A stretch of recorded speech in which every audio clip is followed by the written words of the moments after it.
India 360 news पर मैं हूँ विजय आपके साथ। महाराष्ट्र में पिछले 24 घंटों में कोविड-19 के करीब 16,620 नए मामले मिले, जो इस साल राज्य में संक्रमण की सर्वाधिक दैनिक वृद्धि है। इसके साथ ही अब राज्य में कोविड-19 संक्रमण के कुल मामलों की संख्या 23,14,413 हो गई है, जबकि पिछले 24 घंटों में 50 और मरीजों की मृत्यु होने के बाद मौतों का आंकड़ा करीब 52,861 हो चुका है। और एमपी में 7 दिन के अनिवार्य क्वारंटीन में रखे जाएंगे महाराष्ट्र से आने वाले सभी यात्री। और आपको बता दें कि एमपी में रविवार को कोविड-19 के 743 मामले दर्ज किए गए।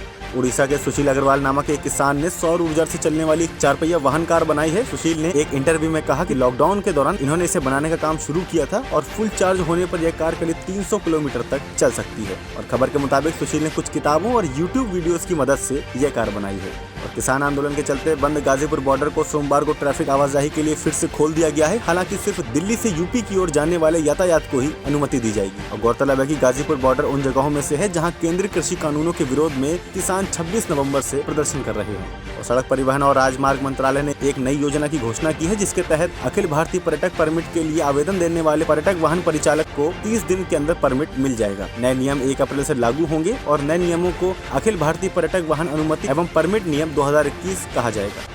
और पद्म भूषण पुरस्कार से सम्मानित मशहूर चित्रकार लक्ष्मण पई का 95 वर्ष की उम्र में रविवार शाम को गोवा में निधन हो गया। और उनके निधन पर शोक जताते हुए गोवा के मुख्यमंत्री प्रमोद सावंत ने ट्वीट भी किया।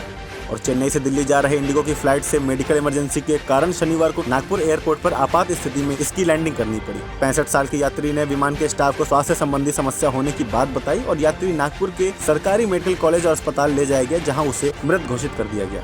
और केंद्रीय IT मंत्रालय ने फेसबुक, व्हाट्सएप और ट्विटर के कर्मचारियों को भारत में जेल की धमकी मिलने की संबंधित रिपोर्ट पर कहा है कि सरकार ने कभी किसी सोशल मीडिया प्लेटफॉर्म के कर्मचारियों को जेल भेजने की धमकी नहीं दी है। मंत्रालय ने कहा कि सरकार आलोचनाओं और असंतोष का स्वागत करती है, लेकिन कंपनियों को भारतीय कानून का पालन करना चाहिए।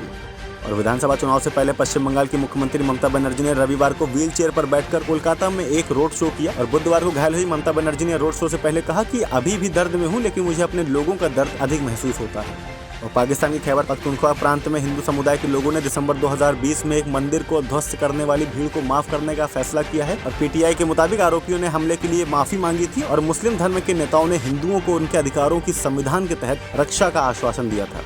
और कोरोना का कहर लगातार दुनिया भर में जारी है। नीदरलैंड्स और आयरलैंड में भी एस्ट्राजेनेका की वैक्सीन पर रोक लगा दी गई है, लेकिन कंपनी ने कहा है कि ब्लड क्लॉटिंग के सबूत नहीं मिले हैं। आयरलैंड के deputy chief medical officer doctor Ronan Glynn ने कहा है कि नॉर्वे की मेडिसिन एजेंसी के मुताबिक एस्ट्राजेनेका वैक्सीन लगने के बाद ब्लड क्लॉटिंग के 4 मामले सामने आए, जिसके बाद यह कदम उठाया गया है। नीदरलैंड्स की सरकार ने कहा है कि वैक्सीन पर यह सस्पेंशन कम से कम 29 मार्च तक जारी रहेगा।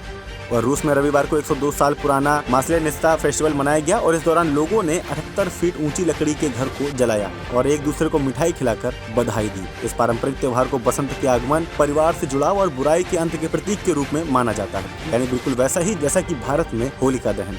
और अपने पहले T20 में इंग्लैंड के खिलाफ 56 रन बनाने वाले ईशान किशन ने कहा कि अर्धशतक जड़ने के बाद कप्तान विराट कोहली ने उनसे चारों तरफ घुमाकर बल्ला दिखाने को कहा था। उन्होंने कहा कि मुझे पता नहीं था कि मेरा अर्धशतक हो गया है। जब विराट भाई ने बोला तब उन्हें यह बात पता चली।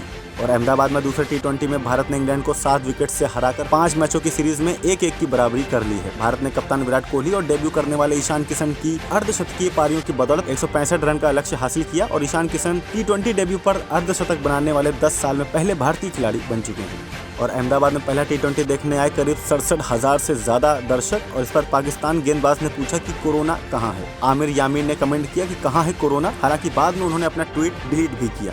और अभिनेत्री गीता बसरा ने बताया है कि वह और उनके क्रिकेटर पति हरभजन सिंह दूसरी बार माता पिता बनने वाले हैं। और गीता ने हरभजन और बेटी हिनाया के साथ तस्वीरें शेयर की हैं, जिसमें उनका बेबी बम्प दिखाई दिया है। और बताया गया है कि बच्चे का जन्म जुलाई में हो सकता है। और भारत इंग्लैंड T20 सीरीज के पहले मैच में विराट कोहली के 0 पर आउट होने के बाद पूर्व इंग्लिश कप्तान माइकल वॉन ने कहा कि उन्हें क्रीज पर थोड़ा सा समय लेकर खेलना चाहिए।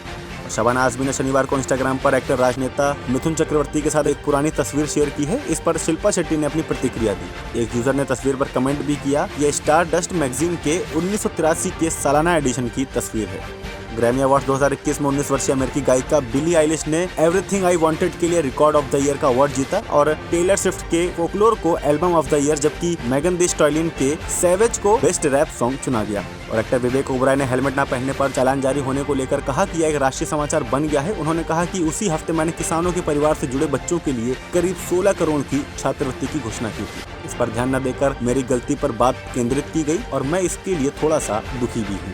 और इसी के साथ में मौसम की खबर। मौसम विभाग ने संभावना जताई है कि मार्च माह में पश्चिमी विक्षोभ आते रहेंगे और पश्चिमी विक्षोभ आमतौर पर पश्चिमी हिमालय और आसपास के उत्तरी मैदानी इलाकों को नवंबर से फरवरी के बीच प्रभावित करेंगे। पिछले 2 दिनों की बूंदाबांदी व ओला गिरने से मौसम में अचानक परिवर्तन आ चुका है। मौसम विभाग ने पूर्वानुमान जताया है कि आगामी 20 मार्च तक आसमान साफ रहेगा। सोमवार से आसमान साफ रहा और तापमान में वृद्धि भी हुई। आगामी 20 मार्च तक अधिकतम तापमान 33 डिग्री सेल्सियस तक रह सकता है। आगे की अपडेट के लिए देखते रहिए इंडिया 360 न्यूज, खबर दिन भर की।